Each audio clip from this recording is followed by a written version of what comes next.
Justin Verlander gets traded from the New York Mets to the Houston Astros for two pretty damn good prospects. I haven't seen much on the money. We'll see if we can get more insight right now from our friend Brian McTaggart, who joins us, covers the Astros for MLB. Brian, great to see you, and probably have a little bit of a smile on your face, I would think, when you look at what the Astros are doing. It's like, oh man, we lost JV after winning a World Series and the ridiculous season that he had during the regular season because we couldn't pay him as much. Oh, wait, now we can just let the Mets pay him and then bring him back for a little bit less. What do you think? Yeah, it's amazing. I mean, to bring him back, I think is going to provide a big jolt to this team. I mean, I think you could already see the reaction of some of the players in the Astros clubhouse. I've been getting some text messages about some guys who are really excited about Verlander coming back. But it's clear they needed a starting pitcher. And if they were going to get a starting pitcher, the guy to get is Justin Verlander, who in his 5 years here won a couple of World Series, won 2 Cy Youngs, won a Cy Young last year, had a tremendous amount of success, and is part of this core that has sort of led this Astros sort of dynasty here to a couple of World Series. They played in 4. They've been in 6 straight ALCS, and now a chance to have another one. And, now he's got to be pumped to come back here in this environment where he flourished. And I think it's just good all the way around. They did pay a high price. Those are 2 really good prospects that they're giving up. But Astros owner Jim Crane wants to win now. And if they can win another World Series, then at the end of the day, it'll be worth it. Hey, picture this now. Max Scherzer versus Justin Verlander to win the division, man. I mean, just think about how crazy this division is going to be now. I know it's close to a 1 or 2 game lead, but this is the exciting time. They got Montgomery as well. I mean, Texas better be ready, man. There's going to be some fun games coming up, and I know everybody there is pretty excited. Yeah, the Astros open play tonight, only a half game behind the Rangers. So, they went out and got the 2 starting pitchers. The Astros got Kendall Graveman, a reliever, a few days ago. So they sort of answer the Rangers and get Verlander. And, yeah, now Verlander and Scherzer head-to-head. The last couple of months are going to be a lot of fun in this division with these 2 teams going at it. They only play each other in one more series. That'll begin Labor Day in Arlington, which will be a big one. But it's going to go down the wire. I mean, the Astros have dominated this division the last 5 or 6 years. The Rangers, we know, have paid a lot of money to get better, and they've led the division most of the year. But here we are now, August 1st. Astros are half a game back. A chance to get into first place tonight, and also they have Justin Verlander, who will make his debut probably this weekend in New York against the Yankees. So just a lot of incredible storylines here following this trade. Will they do it? Will the Rangers catch the Astros and dethrone the champs? Because at the beginning of the season, we said you can't not choose the Astros. Until somebody beats them, you can't not choose them.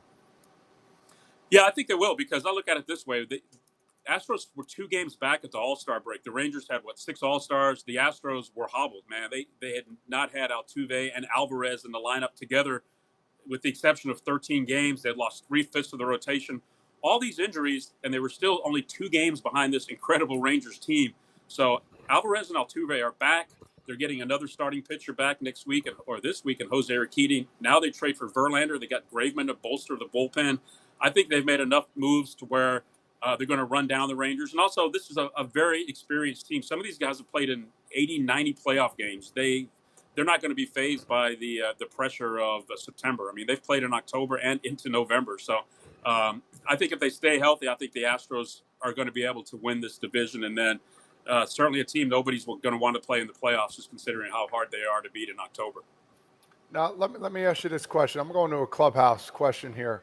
We know how good the Astros are.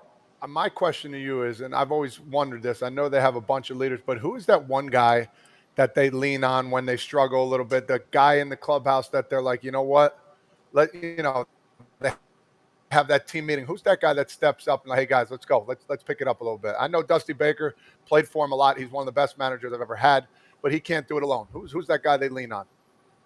Yeah, and that's, Dusty said that's really not his thing. He lets the players do their thing in the clubhouse. You got to start, I think, with Alex Bregman, who's been here a long time. He can be a vocal guy in there as well. Jose Altuve's been here longer than anybody and has endured 300-loss seasons, and he's won a couple of World Series. Really not a guy to step up and do that kind of thing. Although the last few years he's done that more just because he's so accomplished and he's been here so long. Martin Maldonado, the veteran catcher, who a lot of their young pitchers really look up to, he's another guy that can do that. Michael Brantley was that guy as well, but Brantley's been injured all year, so I'm not sure if he's up for doing that kind of role. But they have guys who have done a lot of things and accomplished a lot of things Lance McCullers another guy, but he's injured as well. But he's a guy who's spoken up in team meetings before. So there's a lot of leadership in there, and it's a culture here, and their culture is to win and win the World Series. It starts with ownership and Jim Crane going out and making a deal like this. And like I said earlier, I mean, the players already are reaching out saying how excited they are and posting things on Instagram. So this is going to be a huge jolt for a team that now, might be favored to win the World Series at this point. All right. So who would be the biggest loss for the Astros down the stretch here? If something happened to one of those, I assume you're going to choose one of those guys. Who would be the biggest loss? And do they need to get some type of depth behind that player in case? Well, you also have to wonder about Yordan Alvarez. He's had a few injuries now, even though he's still a young player. He's had some hand issues earlier in the year. Of course, the knee issues. Was out 2 months with an oblique injury. They need Yordan Alvarez in the middle of this lineup. I mean, he was injured on June 8th swinging the bat in Toronto, and he had 55 RBIs already. This guy was on pace to drive in 140, 150 runs. So he's back now. He hit a home run last night. They need him in the lineup. Altuve's another guy that's been out most of the year. He's back. He was all over the field last night. Looks like he's got fresh legs, and maybe that'll pay off for them. But yeah, they probably could use a left-handed bat. They're a very right-handed lineup.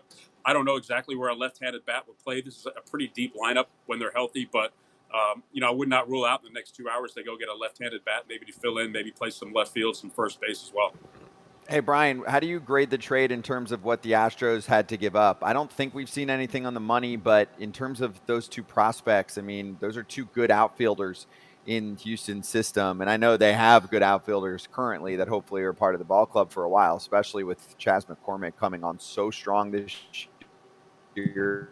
And Astros fans are hoping Kyle Tucker's part of this team for a long time. I mean, Drew Gilbert is one of the better prospects out there, super athlete. I think Mets fans are very excited about him. So what do you think about that return in terms of what the Mets are getting and also how difficult it is for the Astros to give up prospects like that? Because I know Dana Brown has talked about that a million times. I want to keep our prospects. He's a big scouting and development guy who's done a great job for years when he was with the Braves. Yeah, exactly right, Scott. I mean, he loves the prospects. He loves to draft and develop these guys and get them to the big leagues. Now, he didn't draft either one of these guys. They came after he was hired. But he's talked several times about how high he is on Drew Gilbert. And there were some thoughts that Drew Gilbert could be in the big leagues next year. He was their first-round pick last year out of Vanderbilt. Got hurt right off the bat, but this year put up some big-time numbers at high A. And about a month, maybe 2 months ago, went to double A. Struggled a bit, although he's coming around a little bit. I mean, he looked like a can't-miss guy. And anytime you heard about a trade, you're like, boy, would they consider trading Drew Gilbert? That's a tough pill to swallow. But, Ryan Clifford's another guy who is right there. I mean, Jim Callis, who puts together the top 30 rankings for MLB Pipeline, tweeted that they would have been the first and second prospects in the Astros system in their new rankings that come out. And so now the Astros give them up. There's no doubt they paid a high price here, money aside, but Astros owner Jim Crane wants to win now. I mean, this window is still wide open, and adding Verlander, it really boosts their chances. And if they can win another World Series, then if Clifford and Gilbert go on to do some good things, so be it. But a few years ago, Forrest Whitley was considered untouchable by the Astros, a former first-round pick who's a starting pitcher, and he's yet to reach the big leagues and has had all kinds of injuries. So prospects are one thing, but the Astros want to have another parade in November like they've had 2 times in the last 5 years. Should we feel bad for the Angels because of all that they pushed all in, and now look at what's going on in their division? Yeah, I mean, it's, credit to them for going for it, especially with Ohtani. And, they haven't been in the playoffs for quite a while. But, I don't see the Angels having the talent to run down either the Astros or the Rangers, certainly not both of them. So they're going to be playing for the wild card, which I think is, attainable for them. But, going into this division, we knew the Rangers were going to be very much improved. The Astros are going to be the Astros. I thought Seattle was going to be much improved, and I thought that Seattle would really push the Astros like they did last year, and it hasn't happened. So there's a little bit of a window here for the Angels. Somebody said earlier, 21 of the 30 teams are within 4 games of the playoffs. So a lot of teams are going for it, and maybe if they can sneak in and they have Ohtani in the playoffs, who knows? Maybe some special things can happen. But I just don't see them in the division coming close, either the Astros or Rangers at this point. I'm with you. Yeah, I think there is a severe gap between those teams, and they are getting rid of basically any relevant prospect that they have on a farm system that's one of the worst in baseball. It is going to be a very challenging next several seasons for the Angels, in my mind. But Brian, you're having fun as usual, man. Just keep covering one of the better teams in baseball. So appreciate the time. Enjoy the rest of the deadline here. We'll see if the Astros have anything else up their sleeves.